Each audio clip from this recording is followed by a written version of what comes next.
Hello, everyone, and welcome to the Determinants of Her Health podcast, where we examine the systems that affect women's health and how we can shape them. Today, I have with me Andrea Giancontieri, and today we are talking about lipedema. This is a subject matter that I know absolutely nothing about. I am so excited to learn more, and we're also going to dive into what this looks like with legislative advocacy, which, if you guys have been listening to this podcast, you know I am a huge nerd about, and I am very excited to chat with Andrea today. So, Andrea, go ahead and introduce yourself and tell us more about how you became the founder and CEO of the Whiny Gyny. Yeah, so thank you for having me and thank you for highlighting lipedema, especially in Lipedema Awareness Month. I'm Yeah. really appreciative because we do need to fix the abysmal awareness or lack of awareness around lipedema. So just to give a little bit of background on me, I have been a digital marketer and worked in the advertising industry for decades. When I started to experience a bunch of different symptoms and an escalation of my lipedema, I started going to doctor after doctor, and I was being treated in silos. I went to 9 different doctors before I found myself. I woke up one morning with dark fine hair covering my cheeks and neck. And I ran to the threading salon, and the esthetician put her hand on my shoulder and she said, "Oh, honey, it's the hormones." And that was the first time anything that was happening in my body was kind of described to me as hormone related. And I was likely perimenopausal when everything started happening, and I just wasn't connecting dots, even Mm, though I had been diagnosed with lipedema years before. And so I didn't have a clear understanding of what anything was or what was happening in my body. I had an IUD. I had no idea when my last period was. I also have factor V Leiden, which is a genetic predisposition to blood clots, and that could have put me into perimenopause and menopause 3.1 years earlier than the average person. So with an IUD, I wasn't connecting any of these dots, and I wasn't really understanding the connection between hormones and lipedema. mm, So I got really furious, and I just said, like, women are gonna do have better than I did. And so I started the Whiny Gyny, and that was really started as menopause information and education from the mm. patient perspective and how to navigate systems. And then I started to learn more and more about lipedema, something again I'd been diagnosed with in 2016, and really started to understand that, what happened with my lipedema as I entered perimenopause and menopause, and just how like crazy it had progressed. Let's get Oh, into it. Yeah. So, what okay. is lipedema? Yeah. Yeah, it's a chronic hereditary hormone mediated metabolic disease of adipose and loose connective tissue. It causes pain, disproportionate fat accumulation, inflammation, swelling, and fibrosis of the fat. People confuse that fibrosis with cellulite. It is different than cellulite. Um, Okay. it's often mistaken as obesity. And when you get into advanced stages, depending on the resource you look at, there are either 4 or 5 stages of lipedema. Yeah. I was diagnosed at stage 3.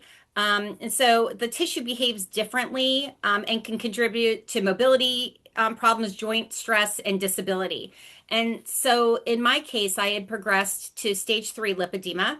Mhm. I was um, I was sort of diagnosed by accident. My mother, and it's hereditary. So my mother also has lipedema, and it is often found in women once they have a significant weight loss. So they lose weight, Oh. and my mother had some bariatric procedures, and she lost weight everywhere except her like hips and thighs. Huh. And and no plastic surgeon would see her because she had an apron belly and she wanted that addressed, and she wanted to have a breast lift. She lost over 100 pounds, Yeah. and her BMI was prohibiting her from even getting an appointment with plastic surgeons. Hmm. And she lives in rural New York State. And I just said, Mom, like, I'm just outside of Boston. Come here, and we'll see if we can find you a doctor. And I had had a breast reduction in 2003 and was very happy with my doctor and all my mammograms. Everybody's like, "You have a great surgical result." And I was like, "Okay, Mom, like, Yeah. let's contact Dr. Hurdle, Dr. Mary Catherine Hurdle, and let's see if she'll see you." And so Dr. Hurdle, by then in private practice, she was at MGH, Mass General Hospital, when I had had my reduction. And Hmm. again, fast forward, it's like a dozen years later, she's in private practice. She agrees to see my mother, and she actually tells my mother, not to lose any more weight, which is the first, I mean, nobody had, Wow. Yeah. right? And if you're a woman who has struggled with your weight forever, somebody Yeah. telling you, like, you're not going to affect this fat accumulation you have in your lower body with weight loss, it was really kind of shocking to us because my mother was pretty gaunt and very narrow in the shoulders at that Mm. point. And meanwhile, no doctor will see her because they're only looking at her as a number. And Oh, yeah. so Dr. Hurdle presented my mother with some options. You know, I can either, do multiple surgeries or we can do one surgery. And my mother didn't want extensive surgery. She wanted one surgery. She wanted the apron belly removed and she wanted a breast lift, which she got. And and we have differing memories about how it happened, but my mom's recollection is that in her consultation, Dr. Hurdle mentioned her hips and thighs to her. My memory is that at my mom's post-op, when she was all healed and completed with everything, and I said to her, "Well, Mom, what about your hips and thighs?" Mm. And she said, "I've been married for, 48 years, and this is who I am, and I don't want more surgery, and I'm fine. Maybe if I were 20 years younger." And in my head, I'm like, I'm 20 years younger. Yeah. And so why am I accepting this body? Mm. And I'd done restrictive eating, calorie counting. I wore body bugs and Fitbits and Apple Watches. I mean, like just constant preoccupation with this body that I was living in. And so I went to Dr. Hurdle and said, I think I want a thigh lift. Mm. And so she explained lipedema to me. Um, and she said, and she was moving from Boston to Chicago. And she looked at me, opened the robe, and she said, "Ugh, you're two surgeries." And the was that she didn't have time to do both surgeries in Massachusetts, and I would have to go Oh, with her to Chicago, which I did. But yeah. she was like, "Ugh, you're two surgeries. You won't be happy with a thigh lift. We need to do a massive debulking procedure followed by a thigh lift."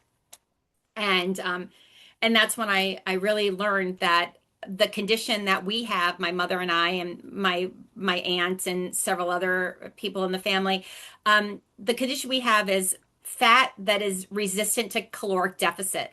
Mm. So working out and calorie restricting doesn't cause those diseased fat cells to shrink.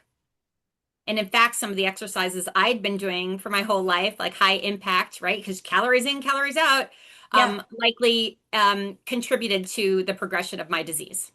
Interesting. Yeah. Okay, I have two questions. Yeah, Um, please I mean, I have a lot of questions, but to fire start it away. off, does is the appearance similar to you, somebody who say, I've always had a little tummy. Like, would the appearance of lipedema be similar to someone who has, a little bit of weight gain in their tummy? Or does it appear more like that cellulite type of Yeah. fat?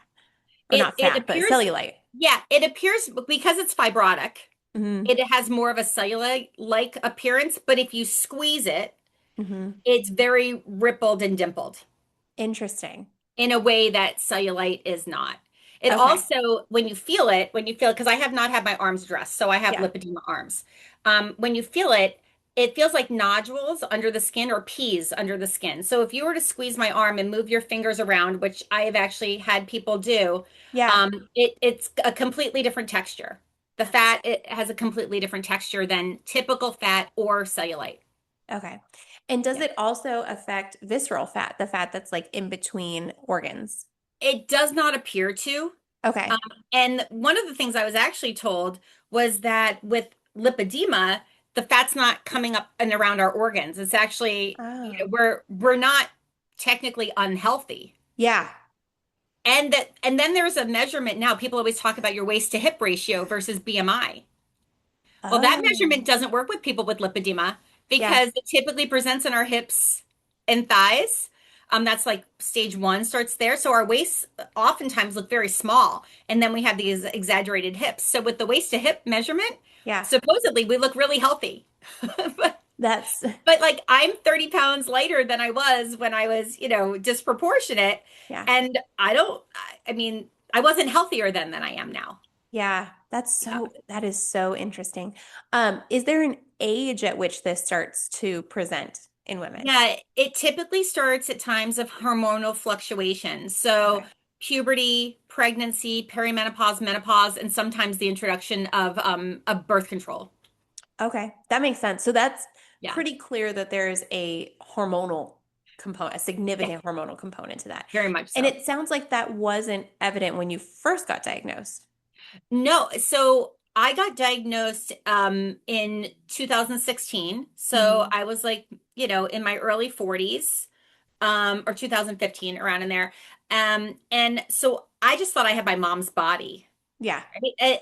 And people like, oh, she takes after her mother, or oh, she takes after her aunt. And nobody looks at you in kind of isolation and says, wait, this woman's been doing all these things. And like, why is her body not reacting the way one would expect a body to react? Hmm. So in puberty, I developed a pear shape and I didn't have a pear shape before. I was a pretty skinny, lanky kid. And then I all of a sudden developed a pear shape. And then the pear shape just became more and more exaggerated. And then in perimenopause, it became extremely exaggerated. So interesting. Yeah. Um, if a person goes through, actually, we can just hop into like Yeah. what are the treatments look like? Because if a person goes through plastic surgery, is it possible that it could come back, Yeah. or is it okay? Yeah. So what does the treatment look like? So, well, first, let's talk about diagnosis. Okay. It is nearly impossible to get diagnosed. The medical community, even though this disease was identified in the 1940s by some doctors at the Mayo Clinic, in the 85 years since then, there has been very little education, very little awareness. And like I said, I diagnosed, it was a fluke. I went to a plastic surgeon who explained the condition to us. If not for meeting that surgeon, I don't know if I would be diagnosed today. Like, Mm. even by now, a decade later, I have no idea if I ever would have received the diagnosis. So getting diagnosed is incredibly challenging. Yeah. And the advice I got from doctors while I was struggling with my weight and thinking that, I was not trying hard enough. I was not restricting enough. I was not working out hard enough. Meanwhile, I was a person who got a stress fracture in my heel, a calcaneus stress fracture, which is a really hard fracture to get. And that was from overexercise. Oh my Right. While I was simultaneously calorie restricting, but still losing weight. Like I lost weight at like a normal pace, but I God. never impacted my lower body. When you lost weight, you just Yeah. became more exaggerated. Right. And Mm. and no doctors, they were like, oh, I don't know, follow the glycemic index or calories in, calories less, or I Yeah. don't know what to tell you, eat less, which is something my former PCP had said to me. I went through an obesity program where the obesity medicine doctor didn't even identify that I had this hormonal fat storage disorder or disease. I had gastric balloons inserted in my Oh stomach God. from a gastroenterologist. I didn't lose any weight. I was just sick. Oh my gosh. I mean the lengths I was going through to try to achieve this normal, typical body were Yeah. extreme and costly. And I'm very lucky to have not developed an eating disorder during that Yeah. time period because many women with lipedema end up with disordered eating.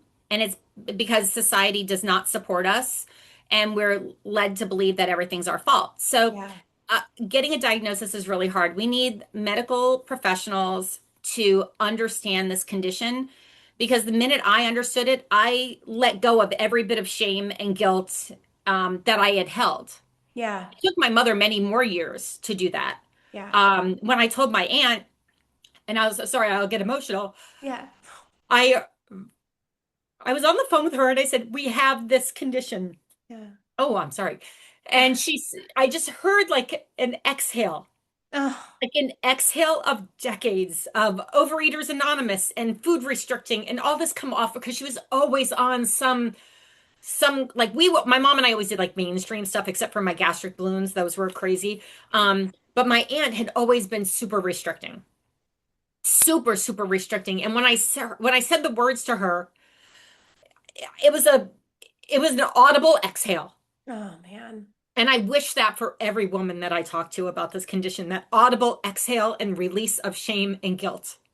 Well, I'm just thinking so much about Oh, like sorry. girls going, no, of course. I mean, I'm Oh, thinking about girls going yeah, through puberty, and it's like heartbreaking to think it about is. that that precious, vulnerable time Yes.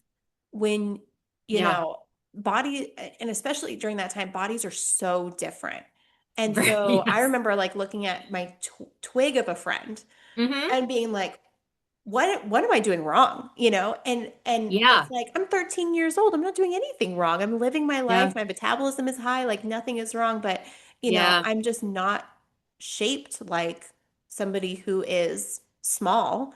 Right. And so and I was fine. Like I never Yeah. thankfully never, Yeah.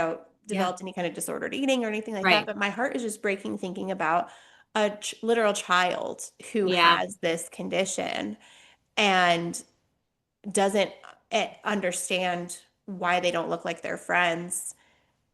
And Yeah. yeah, just, I mean, we're also seeing, I mean, we can go off on a whole tangent of like, we are seeing our culture revert back to Oh, a heroin beauty thin, heroin standard that is sheets. Yeah. so unhealthy.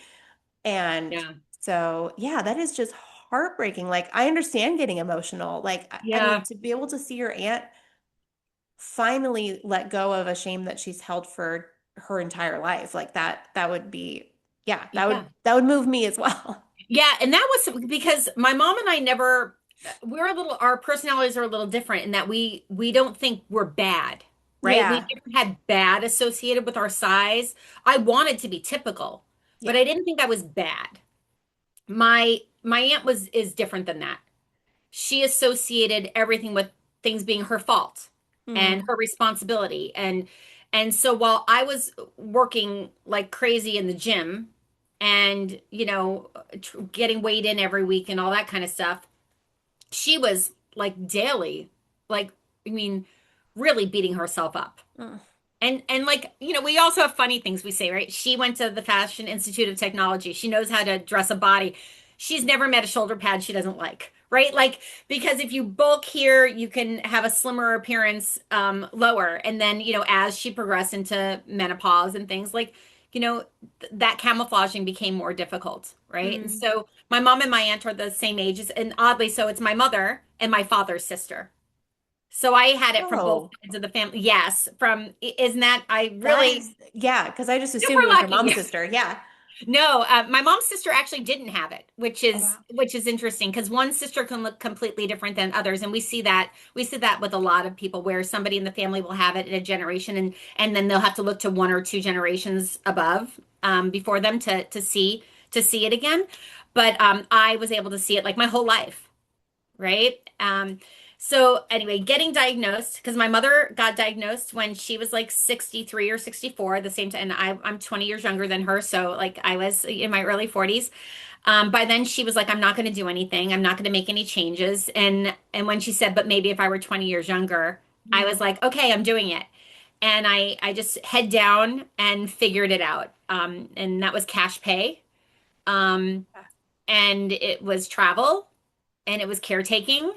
I convinced my mom to quit a job she didn't like so she could be with me in Chicago for recovery. Um, and it was like a little part-time thing she had. She had already kind of technically retired, but it was a lot, and it was challenging. My surgeries took place over a 2-year period, Yeah. and so my massive debulking procedure happened here in Massachusetts at Salem Hospital, and I had 17 liters of fat removed from my waist to my knees. Oh, Yep, in one procedure, which my doctor had studied in Germany, and Germany is one of the kind of hotbeds for lipedema research and huh. and treating. Yeah, so she had luckily she married a German I think she met him in residency. They moved to Germany, and that's where she had kind of first experienced lipedema and lymph sparing liposuction, and she brought those skills back to the States.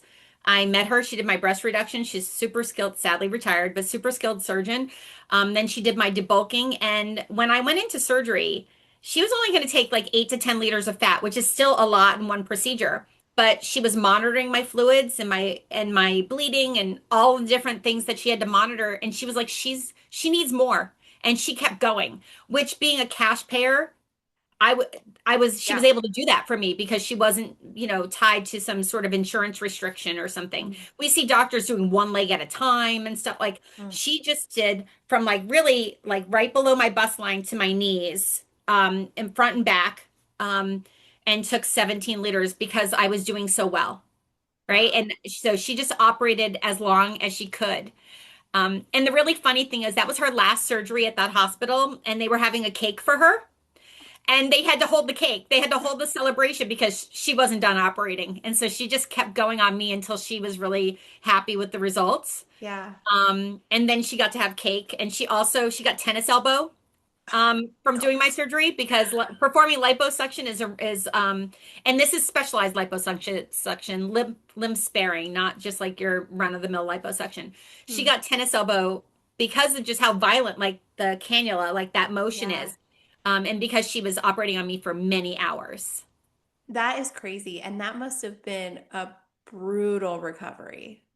I was swollen and I was bruised. Yeah. I really thought, and I believe this to be true. I thought that because I had also had liposuction 2 times in my 20s, Uh-huh. where a doctor did not take very much fat, right? So I was in my 20s, I'm like, I'm hippie. I have these thighs, and I have a doctor take out 3 liters of fat and then 2 liters of fat and like two different procedures. Hmm. So a bunch of money, two recoveries, not a lot of bang for the buck, right? Yeah. So when I said to her, I said, "Oh, I understand I'm going to be more swollen when I come out of surgery. I'll be bigger than I am now." And she was like, "No, you won't."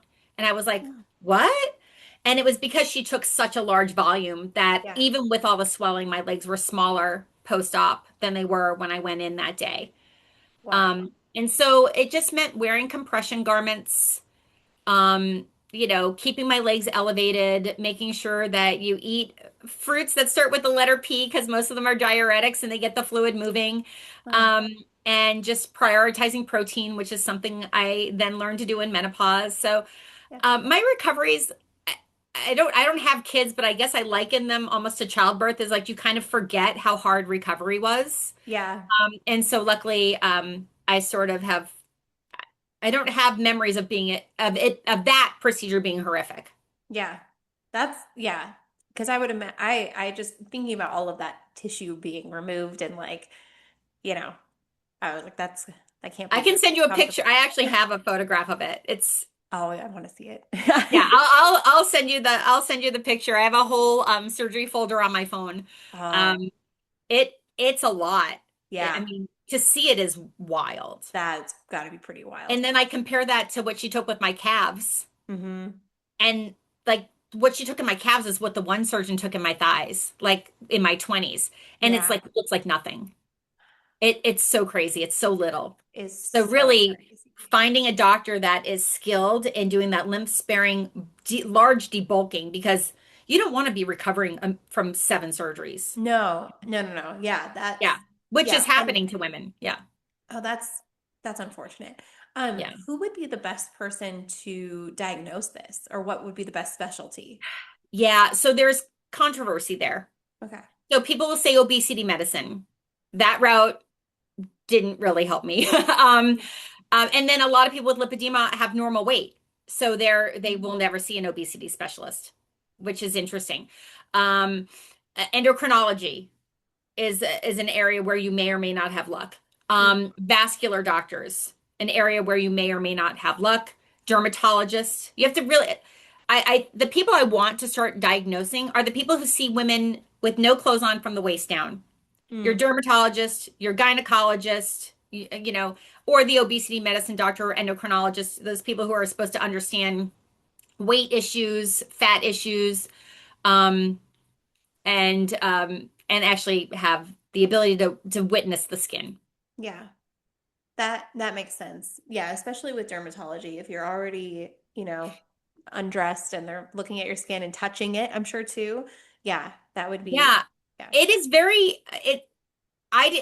The thing is, like, you don't really touch people's skin, right? yeah, Like, so you don't realize that you feel different. Like your body feels different than someone else's body. yeah. Because I was at the med spa one day, and the clinician there knew I was on a GLP-1. GLP-1s are helpful with lipedema.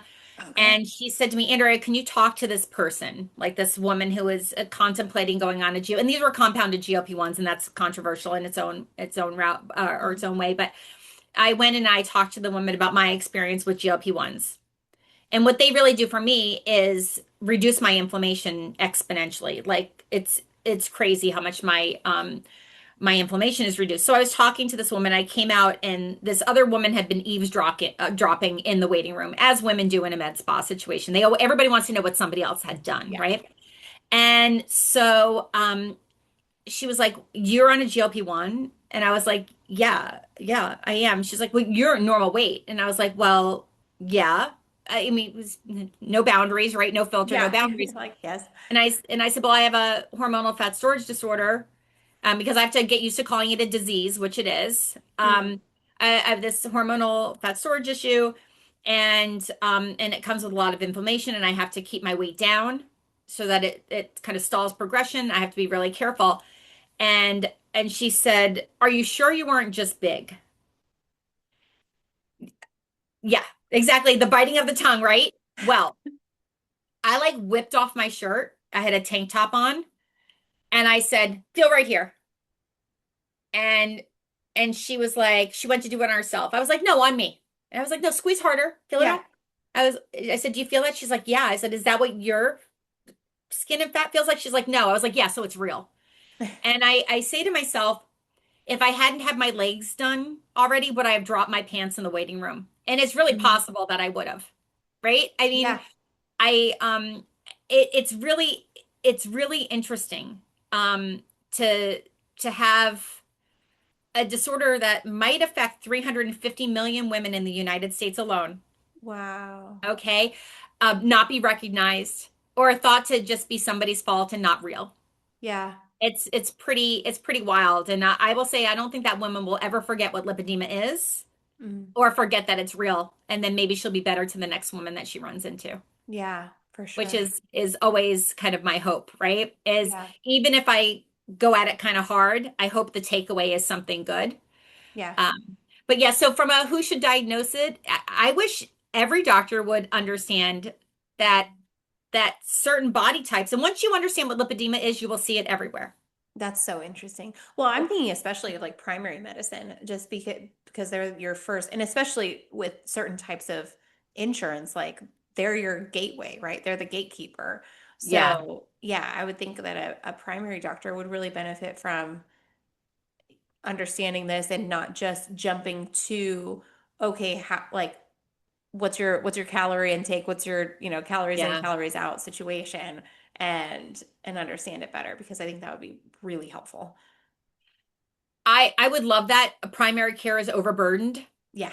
and reimbursed at a terribly low rate. Yeah. Insurance is a huge problem in the lipedema space. Mm. I now see specialists at Mass General Hospital. I go to the Lipid and Metabolism Associates at MGH. They are, Okay. and it's kind of funny, but I found them because I'm not a candidate for obesity medicine. And I wanted my GLP-1 Zepbound to be covered by insurance. And so Yeah. I needed to go to specialists that were willing to write up the prior authorization and go through all the appeals process and stuff. So I will say the majority of doctors, when I mention lipedema, their eyes glaze over. They say, "Do you mean lymphedema?" And then I find myself providing an education, which I will do, but infuriates me. And so my menopause doctor is Dr. Tara Iyer at the Brigham and Women's, the Fish Center, Brigham and Women's for midlife women. Anyway, so she's an obesity medicine specialist also, but I see her at the menopause clinic. I had too high a BMI to see her at the obesity clinic, which is where they have the staff that is perfectly capable of doing the prior auths and stuff like that. So I found my way to MGH Lipid and Metabolism Associates, and they were kind of fascinated by me because usually people find them and do all the conservative treatments and then get plastic surgery. And I had done the reverse. I had had Mm. plastic surgery first, and now I was seeking assistance with management. And so when they saw my before pictures, they were like, "Oh yeah, classic lipedema." And so the doctors who understood lipedema for me were my plastic surgeon, my endocrinologist, who, because of the way she's tasked at the hospital, couldn't help me, and then the MGH folks. And then I've now had two total knee replacements, which is really common. Women with lipedema are 4 times more likely to have a knee replacement than the average person because of the Really? way our body mechanics are and how we hold the fat and the pressure it puts on our knees. We're also 50% of lipedema patients are also thought to be hypermobile. I'm on the hypermobile spectrum. Huh. So all that combined made it so that at 54, I was having knee replacements. My orthopedic surgeons were aware of lipedema, obviously, because so many people who come to them have this adipose tissue disease. Yeah. And I'm really fortunate that, and my mother as well, that we were able to have our knee replacements because our BMIs weren't so high, because we'd had surgery or had interventions, whether it be conservative therapies or surgeries. So my mother was able, she had her two total knee replacements, and then I went in and had mine. Wow. And yeah, she doesn't have hypermobility. I do.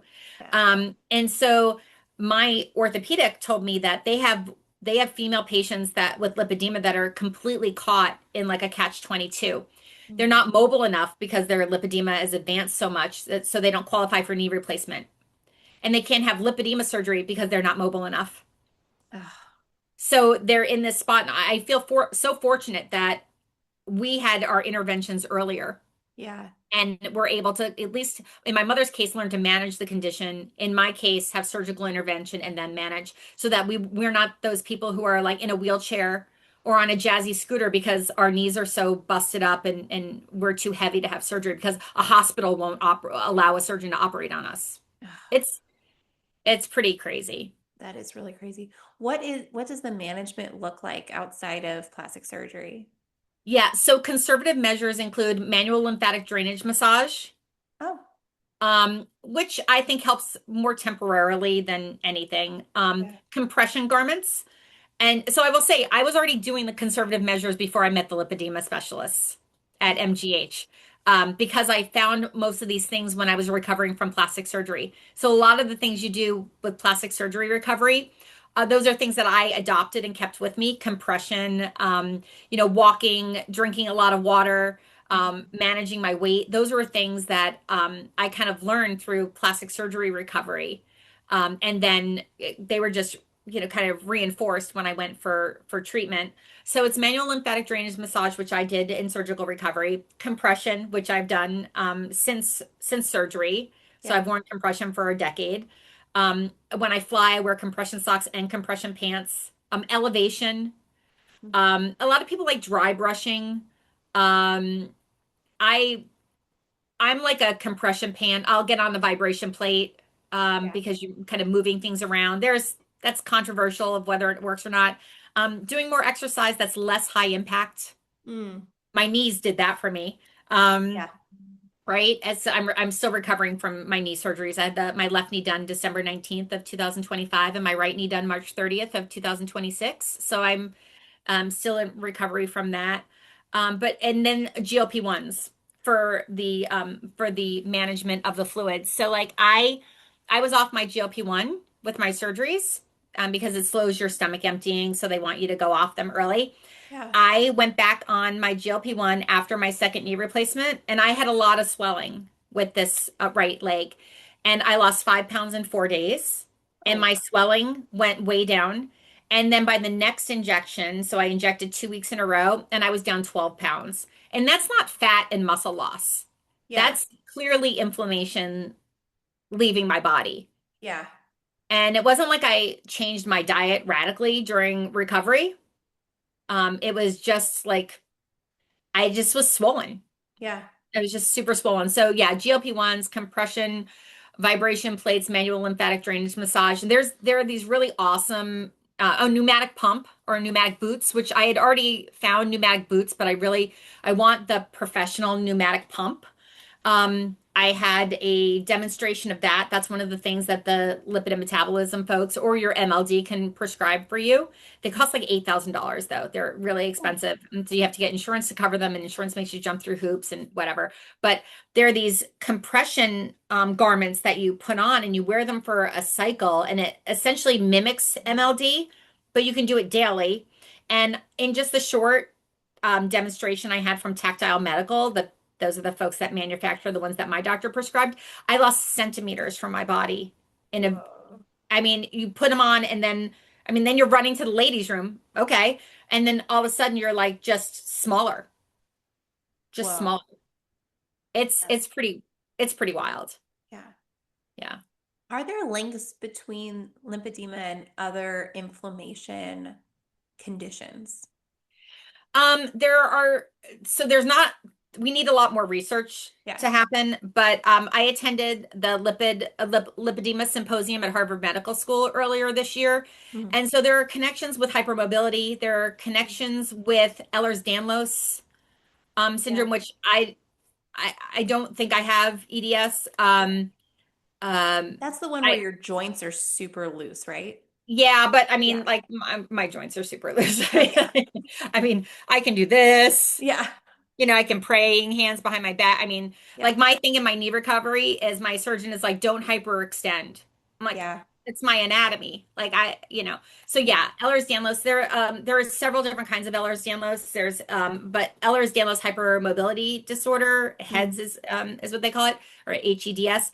That there's no blood test for that. But there are some tests, there are some diagnostic tests. The Baton scale is how that's measured. But yeah, for lipedema, it's typically hypermobility and sometimes EDS. There's some interesting research coming out of the University of Virginia. They have something called the SALT Lab. They're trying to people are trying to come up with a diagnostic test for lipedema because right now there really isn't one. There's no blood tests. There's Mhm. no anything. But the folks at I believe it was UVA were analyzing the fat using MRI, and they believe that lipedema fat cells have a higher sodium content than Oh, typical fat cells, which kind of would align with fluid retention, right? yeah, that makes Least sense. sodium. And then I asked the question is, and I don't have high blood pressure, but I asked the question is, well, do people with lipedema have high blood pressure? Is that Yeah. like one of the things that can happen? But they eliminated anybody with any of those conditions like high blood pressure from the study. Those folks were Oh. eliminated, right? I mean, because that I was like, give me a nugget of information, right? Like that's where I learned about the stat about 4 times more likely for total knee replacement. There's a Dr. Thomas Yeah. Martin. He's a plastic surgeon.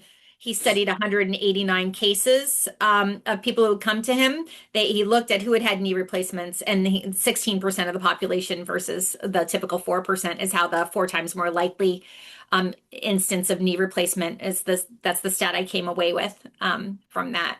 I actually wasn't in this room when he said it. I kept asking in every session about total knee replacement, and I was Yeah. between my knee replacements. And a doctor had heard me ask it in one of the sessions and then was in Dr. Martin's session and then tracked me down and said, you were the person asking about knee replacement. I'm a podiatrist, so I was in the physician track because there was a patient versus physician track.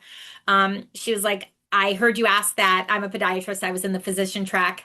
I wanted to get the stat to you. That's really cool. It was really cool. And by the way, there were the woman sitting next to me. Also, we both had our legs up. We both had just had knee replacements Yeah. in the patient track. It's like, of course we have Yeah. total knee replacements. Yeah. That's wild. So this is It's like, wild. yeah, this is a good time to kind of do the zoom out and look at this from like the systems level. So talking about research, where is the research going and where is it lacking? A lot of the research is happening around GLP-1s Mm.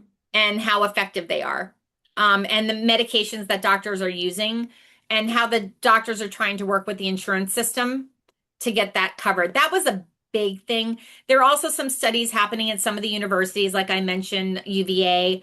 And there was also, it was mostly about like, does a keto diet work? That was one of the things. So Oh yeah. anti-inflammatory diet. Um, that was one of the conversations, but the research the what I thought was most interesting was the stuff coming out of UVA with the MRI directed diagnostics. Yeah. But That's research is there. There's very little research. yeah.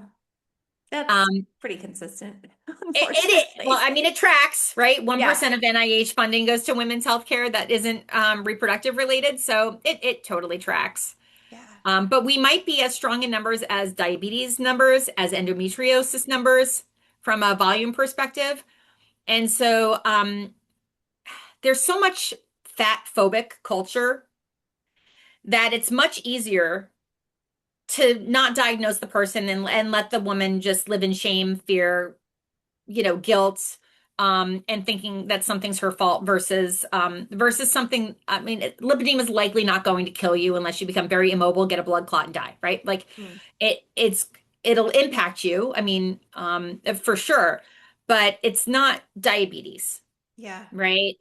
That affects it's not endometriosis where people are passing out and and having all of their organs become infiltrated with that you know um the tissue. It's different, but we might be the same in number.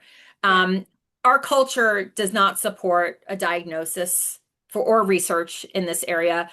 I also think the diet and fitness industry really has no interest in helping people understand that they have a metabolic disease. Well, they can't Or fix the problem. They're, yeah, they can't, yeah, they can't I mean, what are they going to do? Monetize it? Like, how exactly. are they They going to can't monetize monetize it? it. Yeah. Right. So they'd rather keep their their gravy train running, right? Yeah. So it's like the lobby that doesn't want to get rid of daylight savings time, right? It's like, Yeah. oh, people won't play golf as much or something, right? It's like Yeah. it's very, it's very similar in that like where's the benefit of diagnosing and treating people? Yeah. When I wanted the reason I went to the obesity doctor, well, the metabolic doctors at MGH, first of all, you can't just get a referral and see them. They have to review your notes. Their clinic Mm. manager reviews your notes and then determines that they'll see you as a patient. Mm. Um, and luckily, my doctors wrote up really good notes about my history. They knew because I went to them specifically to get Zepbound covered by insurance. I was really Yeah. sick of paying out of pocket. And what they told me is that they knew not to include lipedema in the diagnostic workup or in the authorization they were sending to the insurance company because the insurance company will just decide that that means cosmetic. Oh, that's so interesting. And so they went back in my medical history Yeah. to find a pre-diabetic A1C that I had had Mm. a while back and got it approved in that way. Wow. And then my health insurance discontinued coverage. They changed their formulary mid-plan year. So I'm right back to where I was, where I have to source my GLP-1. Um, and right now I have a stockpile Yeah. because I didn't take it while I was recovering from surgery before I'm recovering from surgery. So I have a little stockpile here. But I have some real fear around what happens when I stop, when I run out. Yeah. Because that stuff is not, and it's so frustrating because yeah, it's definitely not cosmetic when it has real life impacts. Oh yeah, And no. yeah, but I could totally see how that would be such a battle with insurance. Is there any legislation or anything in like the legislative advocacy route that can affect this? Yeah, so I've testified in support of some legislation here in Massachusetts. I testified in support of Massachusetts House Bill 2499, which is a strictly menopause bill, and then also in support of Massachusetts House Bill 4838. Those are likely going to roll into another House Bill 5303, I think is the number. Mm. But 4838 also included women-specific conditions. Mm. And so in my testimony in support of that legislation, I mentioned my total knee replacements, my hypermobility, and my lipedema. Hmm. And I purposefully included those things to show that women's conditions impact people to a great degree. I mean, Yeah. it's not normal to be 55 years old, which is what I am now with two new knees. Yeah. I mean, people typically have knee replacement, except for an injury Yeah. at a much later date. Yeah. What was the preparation for that? How did that look like? And how did you, was it through like women's health advocates that you knew that this was happening? Is it just through all your connections? Like, how did you Yeah. know that this was going on? So I am a member of Women's Health Advocates. That's actually how we both Yeah. met. But no, I testified in support of 2499 before I was even introduced to the folks at Women's Health Advocates. I collect people is what my mother will say. So I just started looking up did we have any legislation in Massachusetts? And I found out that there was a bill and that there was going to be testimony in support of that. Testimony would be accepted in support of that bill. And so I reached out to the state rep, Joan Moschino out of Plymouth, Massachusetts, which is very far south of me. I reached out to her office and I said, I'd love to talk with you about this bill. And so I met with her staffers and they said, would you be interested in testifying? And I was like, absolutely. So I was invited to testify in support of that bill. The joint chair in public health here in Massachusetts is Representative Marjorie Decker. She represents Cambridge, and she happens to chair that committee. After my testimony in support of 2499, she was presenting a bill, which I learned about from the other representatives, staffers. She was presenting her own bill, 4838. She called a meeting with me to discuss the bill. And then I was asked to testify in support of that bill. And then I recruited more people to testify. So also other people from Women's Health Advocates testified. My general counsel testified. Jenny McCarthy is my legal advisor for the Whiny Gynie. She testified about her broken vagina because she had had a prolapse. Lisa Oh, McDonald, who's the legislative affairs representative for the Pause Life, Dr. Mary Claire Haver's organization, testified for that bill as well. So I was working really hard to recruit people to testify in support of that legislation. I met the folks from WHA by going to an event for the National Menopause Foundation. hmm. Um, there, I just walk in with my Whiny Gynie shirt, which is something I do all the time. See, I have one on right now. Yeah. I walked into that event with my Whiny Gynie shirt and just was talking to people. I was like, oh, I testified in support of this legislation. I'm working with Representative Decker on this legislation. And Billy Keys, who is one of the Boston folks for WHA, said, hey, are you free tomorrow?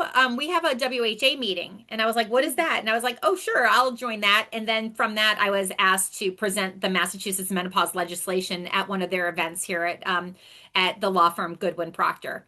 And from there, I went to an event in Philly and an event in New York. And then I co-hosted a screening of the M Factor film before the pause, perimenopause, along with WHA here in Boston. So I just started like collecting people. And then I was at the New York State Legislative Day.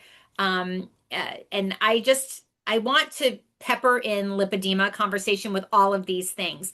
And WHA has been receptive to that idea. They said I'll have to lead it. And I'm like, okay. Yeah. But so yeah, I happened upon the Massachusetts legislation. Through WHA, I learned about the HB 1435, which was legislation for insurance coverage in Maryland, and I testified in support of that legislation virtually. Yeah. So I mean, I'll be out there pounding the pavement for women at every opportunity. Yeah. And what was the result? Did those pieces of legislation pass? So I'd have to check 1435. A different piece of legislation in Maryland passed, and I'll have to check the status of 1435 there. But in Massachusetts, 4838 and 2499 are being rolled into a newer piece of legislation that Oh, will yeah. be going. I believe it'll be in Ways and Means, Mm, possibly because they added it a requirement for insurance coverage, and yeah. so that takes it out of public health and into the budgetary committees. Yeah. Which, But I plan to be there for that too. And yeah. I was just texting with Representative Decker this morning, because I shared with her the the um, Melinda French Gates or contribution for women's health funding. So menopause funding, a $215 million investment that she just announced today in an op-ed in the New York Times. So I just sent that off to Representative Decker this morning. That's amazing. I Yeah, I saw that in the chat and I haven't caught up on it yet. I was like, yeah, that is very cool. it's really funny. I started getting the article from like a million different places this Mhm. morning. And so I sent it off to her and she said, I'm super slammed, but can we talk in the next couple of days? And I was like, absolutely. Because as part of all of these pieces of legislation, and the way I justify incorporating lipedema in with menopause is because it presents in puberty, pregnancy, and menopause, Yep. right? Yeah, that Hormonal makes sense. disruptions. So that's how I make the connection. Yeah. Um, so I want to somehow slide lipedema in or chronic diseases that impact women in at all of these intersections and all these different conversations, because that is the only way that awareness is going to grow and change is going to happen. Yeah, absolutely. And legislation can be such a great tool for awareness. And it's so cool that you are on top of this and that you're doing it because, not everyone can go and testify in these, places, but Yeah. I think everyone can have the awareness and then also add their, it doesn't if it's a condition that affects you, it's not too hard to write like a quick testimony or a letter that can be read or Yes. can at least be a message that goes to a legislative office. Like it all really matters. Yeah, and I have on my LinkedIn, and I have to see if my web person has put it on the website yet, but I have actually a tutorial about how to prepare testimony in support of legislation. Oh, that's really cool. And it's just like a simple thing. It's a pretty short PowerPoint on how to do it, Yeah. and how to tell your story in an impactful way, which I feel like I've been able to do now a few times. Yeah. It's something too that is, I mean, for the right person, it can be so empowering. I joined a group of people. We went to DC to do an advocacy day or a couple days. Um, and we were sharing our stories of stillbirth and like obviously Yeah. super sad, really painful to talk about, but it just brings so much validation Yes. and it just can be a really powerful, I think, therapeutic tool for, and then also you're affecting real change. Even if the legislation doesn't pass, we always look at how many more people are aware of this condition now, and that or yeah, and it's hugely important.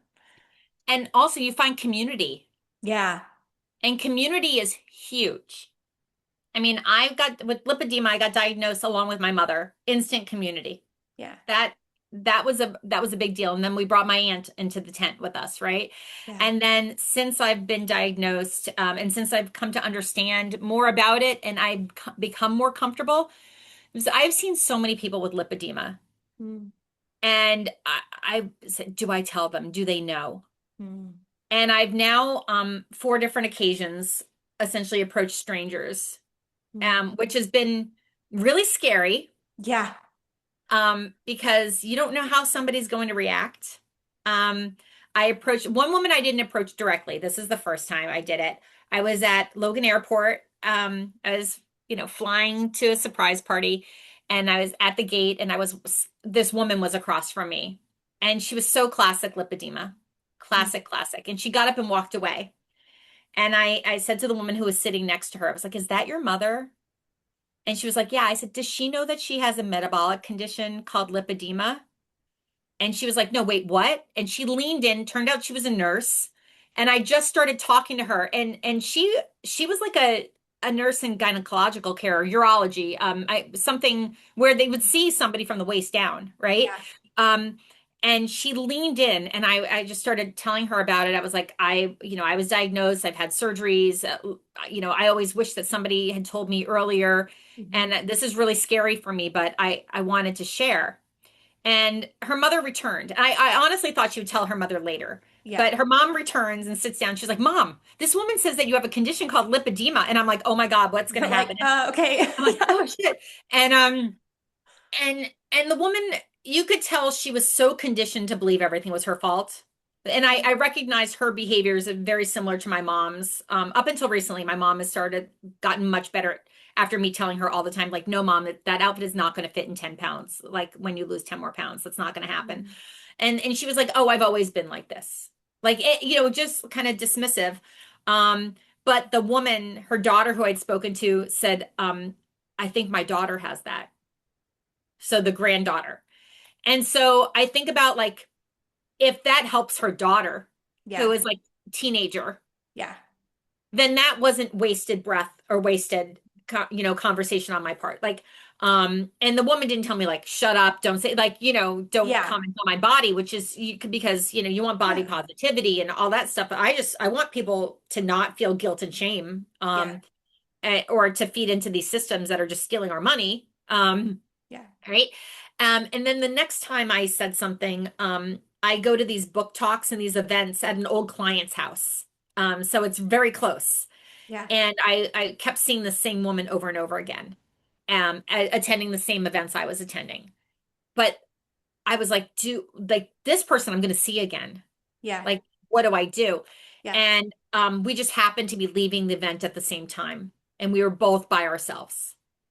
And I said to her, you can tell me if you don't want to have this conversation. We were standing in a parking lot. I said, but do you know that you have lipedema?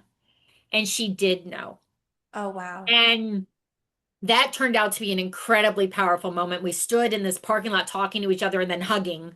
Oh, Um, and that was pretty amazing. And she is in that catch 22 of because she's in a very advanced stage. And right now she's being made to jump through hoops, which are absolutely absurd. You can take one look at her and tell that she's bordering on stage 4 lipedema. Has already started to walk with a cane. You just see these things happening, and you're just like, gosh, she's going to be in it. And she said to me, I don't know if I get my lipedema surgery first or my knee replacement first. And I'm doing the calculation in my head of like the hospital might not operate on you for your knees. They might not let you. mm, And uh universally the advice is lipedema surgery first followed by knees, is what I'm understanding, because I asked the question at the lipedema symposium. I've asked the question of the orthopedics and the MLD and all that stuff, the lymphatic drainage massage physical therapist, and they say like lipedema surgery first. So those are the two. And so like I always share things with her. And then the next time I was at a menopause conference, and there was a woman there, and I again didn't say it directly to her. I said it to her, the person she was with, who is a doctor. I said, "Oh, does she know that she has lipedema?" And she's might be bordering on lymphedema as well at this point. And she was like, "Yeah, she knows." And then I ended up having a conversation with her, and I share with her all my resources, as well as any interview I've done. And I've been interviewed by the Daily Beast and Elle Magazine, and also have done a blog for a women's organization called Two Moons. So I share all of anything that I see about that with her, and she's that's super receptive. that's that's really amazing. What would Yeah. you tell somebody who, might think that they have this? They're listening to this podcast. They're like, Yeah. "Do I that sounds like me or someone I Yeah. love. Like, what's the next step or what should they do?" Yeah, so first they should really look and see, the Cleveland Clinic is a really good resource, as well as the Lipedema Foundation, to really show what lipedema looks like. So if you have radical disproportion or disproportion where you're really storing fat cells that are resistant to diet and exercise in your lower extremities or upper arms, those are pretty telltale signs that you actually have it. A couple of really interesting signs are, you have almost like often a cuffing at the knees, the ankles, or the wrists, or the upper arm. So lipedema doesn't affect the hands or the feet. Mm-hmm. So you might see that like you're big or inflated, and then all of a sudden it stops and your feet look normal. Huh. So if it goes all the way into the feet and it's puffy everywhere, that's typically lymphedema. Or if it's not so lipedema is also symmetrical. Oh, okay. So if it's presenting equally in all those areas, and you squeeze the fat and it looks like, try and get it. Looks like pebbles. I'm having trouble giving you a good visual. Yeah. Pebbles under the skin. If you feel nodules, if you bruise easily, if you Mhm. swell and you have wild shifts in weight, like 3 pounds up, 3 pounds down in a day, Mm. those can all be signs of lipedema. If that's the case, I would call a plastic surgeon, a vascular surgeon, an endocrinologist, and or an obesity medicine specialist. And when calling each of those offices, I'd ask if they treat people with lipedema Mm-hmm. or diagnose lipedema. The Lipedema Foundation also has some resources for physicians. You'll find that they are few and far between. But ask questions about their knowledge around lipedema before going to, because you don't need to waste your copay on yet another Yeah. uninformed provider. Yeah. Yeah. And then,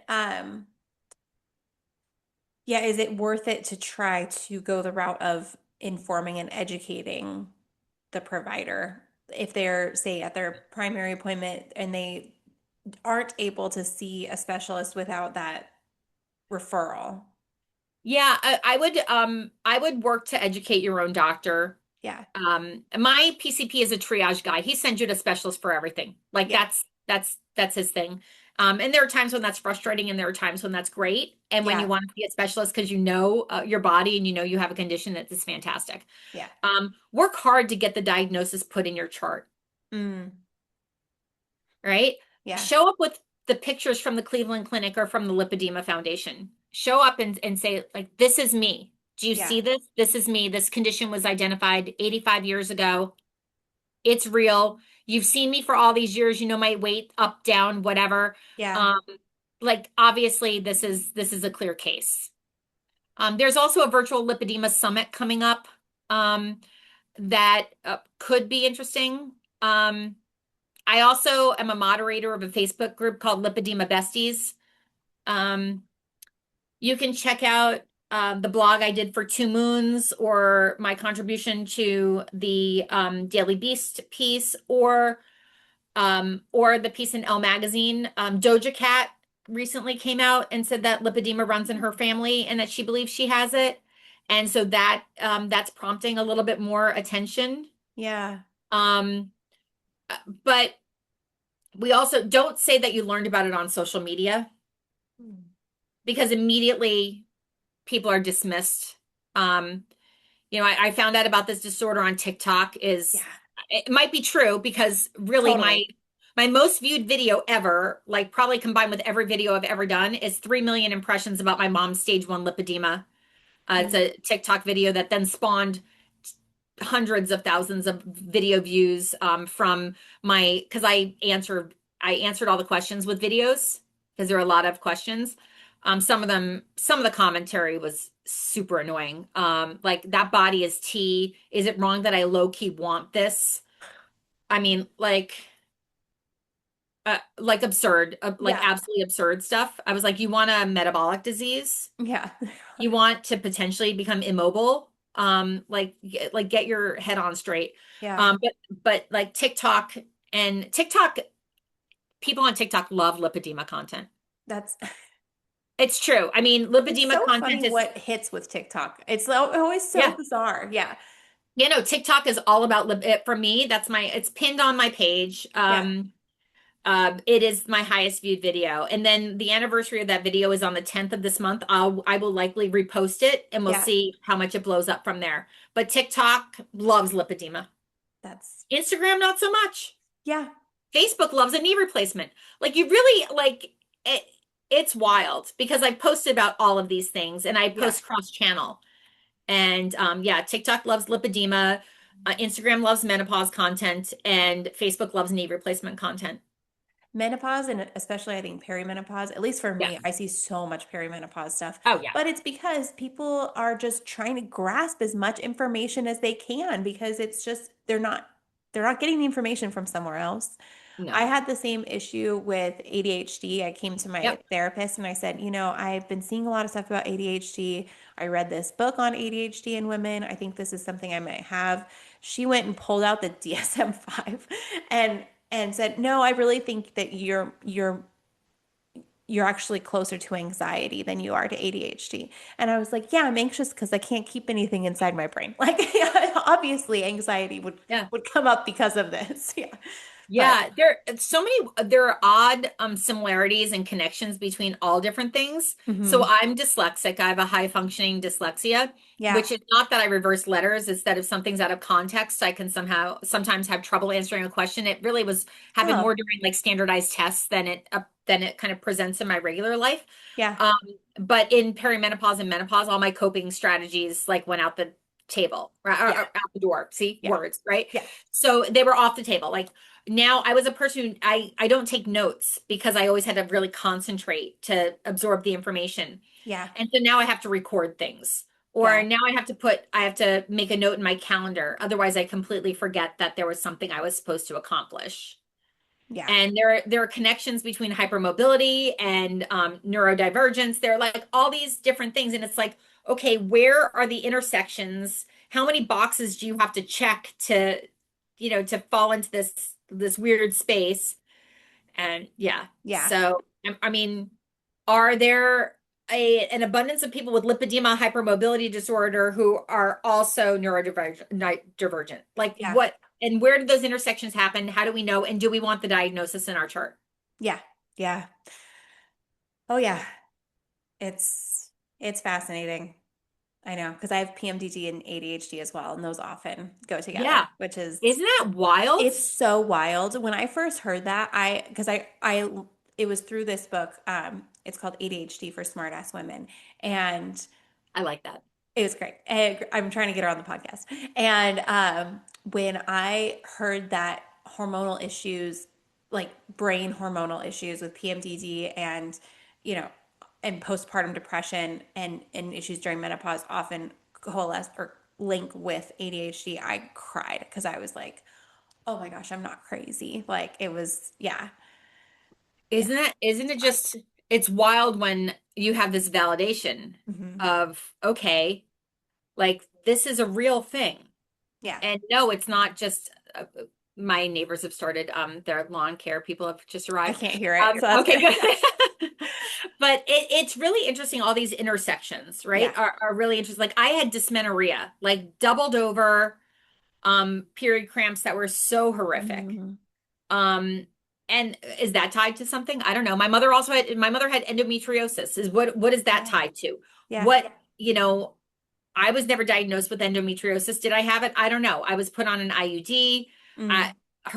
My mom had a hysterectomy, and I went to her GYN while she was still in the hospital because back then they kept her overnight and stuff in Yeah. 93.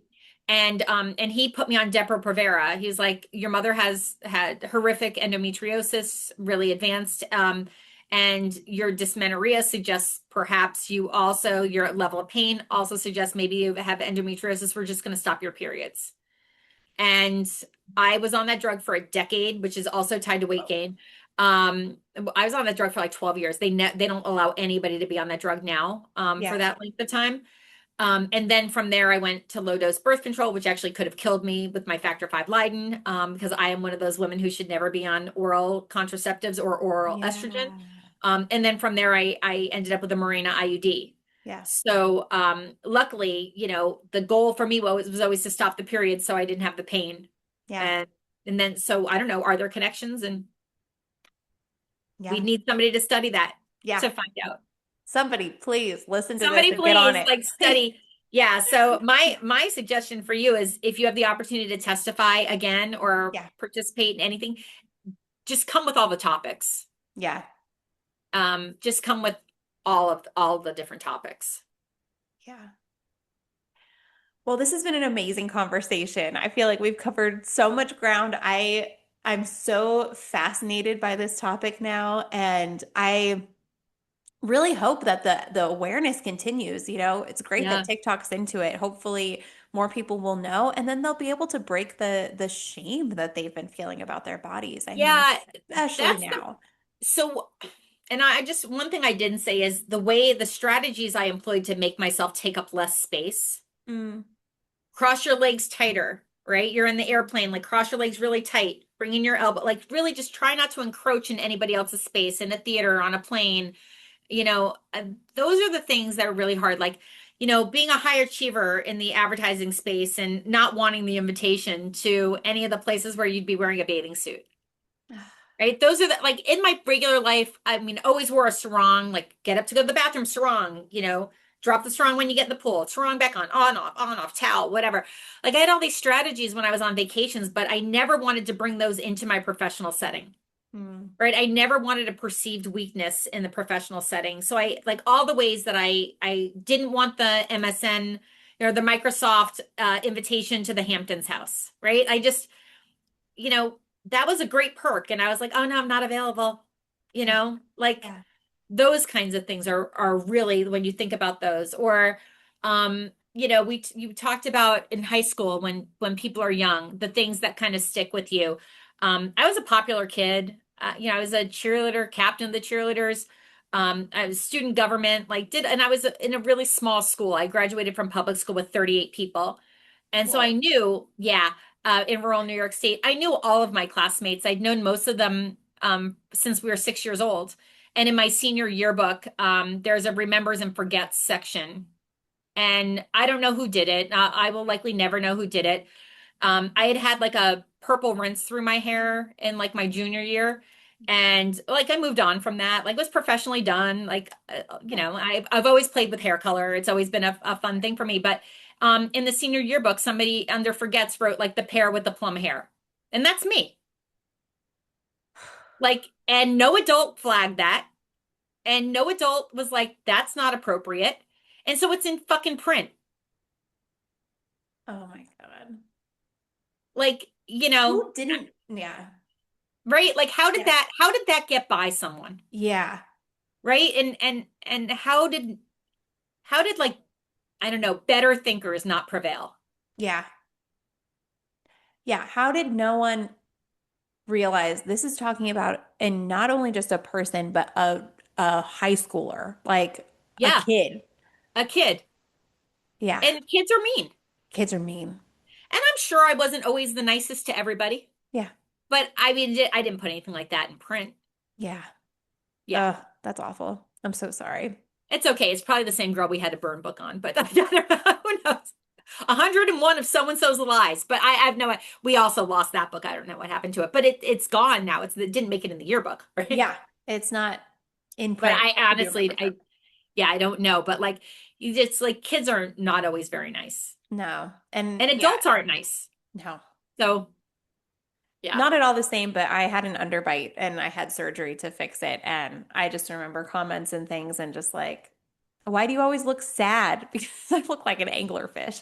And I was just like, oh God, it was a rough time. But I like to say that's why I'm funny now. You know, Oh yeah. I mean, without bullies, there'd be no comedians. I it's mean, true. Like, well, it's the girls who struggled in high school that really got the golden personalities. So it's like, here we well, are. we certainly learned how to just like deflect and cope. And I've always whether it's appropriate or not, I've always thought if somebody didn't like me, it was a them problem, not a me problem. Yeah, that's a And good and skill. I would love everybody to have that same thing. Yeah. I guess it taught me not to need to be liked, Yeah. and that's all right. Where can everyone find you? We'll put all of this in the show notes. Yeah. I'm going to put all the resources in there too. But yeah, real quick, where can people find you? Yeah, so on Instagram and TikTok, there's underscores in there. So let me just make sure that I'm giving you Yeah, the right handle because it's the underscore whiny underscore gynae on TikTok and Instagram. On my website, thewhinygynae.com. Soon to come, another website that'll be 100% focused on lipedema called One in Nine Women. So the number one Oh, in the number nine women.com.